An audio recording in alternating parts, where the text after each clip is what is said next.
Good morning everyone, welcome back to my channel মা মেয়ের জুটি ব্লগে তোমাদের সকলকে স্বাগত। আর আমি মানসী, আর আমি একটা নতুন ব্লগ নিয়ে চলে এসেছি।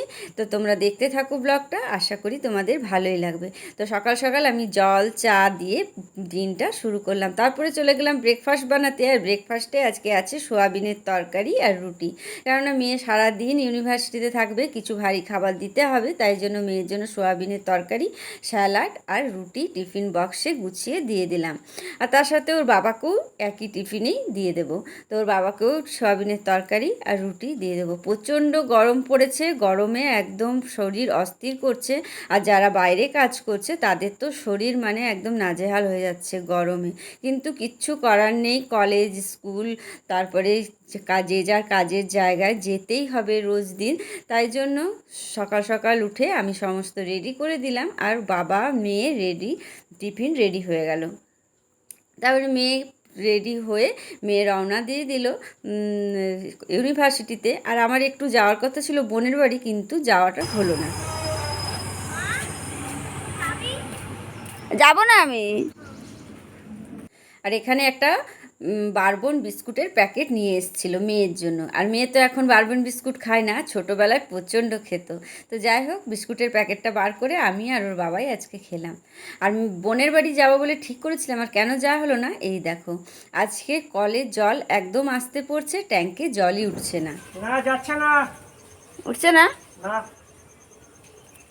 তো যাই হোক, সমস্ত জল ড্রামে বাথরুমে সব জল টল ভরে নিলাম, দিয়ে চলে এলাম রান্নাঘরে, রান্না শুরু করে দিলাম।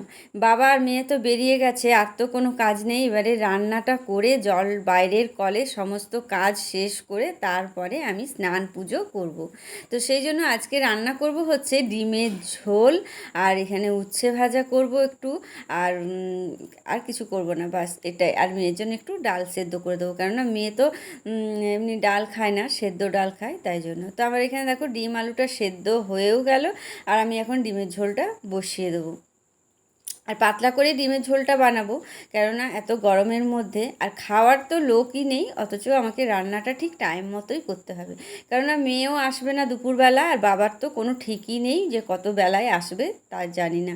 তো দেখো, এই কথা বলতে বলতে আমার কিন্তু ডিমের ঝোল হয়ে গেল। আর এখানে করে নেব উচ্ছে ভাজা।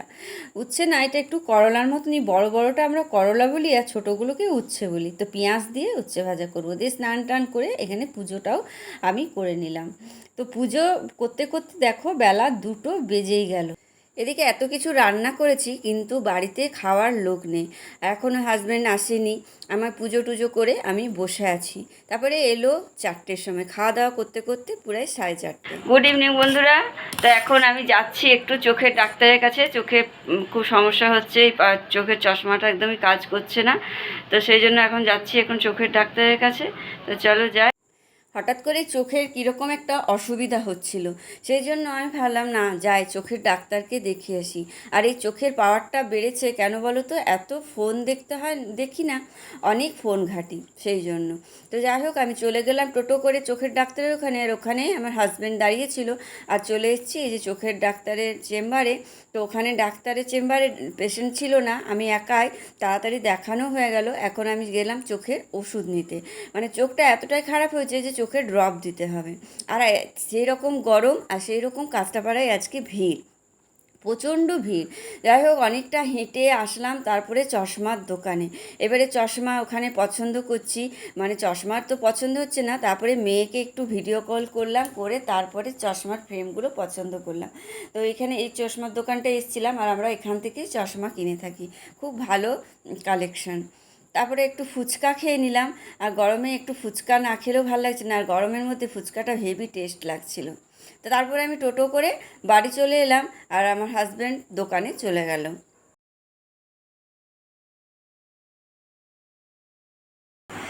তো বন্ধুরা,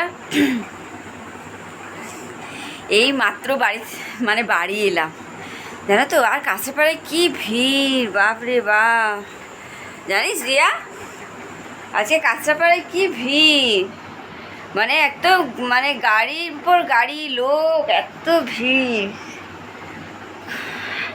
আর তেমন গরম।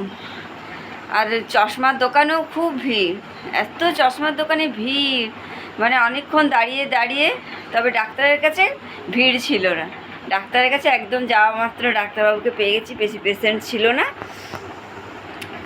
তো যাই হোক, তো চলে এলাম বাড়িতে।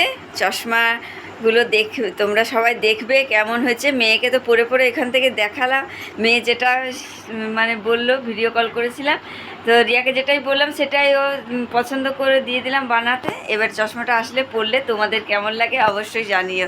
আর চশমার দোকানে যে দেখালাম, ভালো করে ভিডিও করতে পারলাম না, অনেক লোকজন ছিল তো, আর এখন প্রথম বেশি ভিডিও করতে লজ্জা লাগে। তো যাই হোক, চলো চশমাটা আসলে পরবো, তখন তোমরা দেখবে কেমন লাগছে। তো চলো, টাটা। আজকে ভিডিওটা এখানেই শেষ করছি। লাইক, কমেন্ট, শেয়ার করে দিও, আর আমার চ্যানেলটাকে একটু সাবস্ক্রাইব করে দিও। Tata, good night.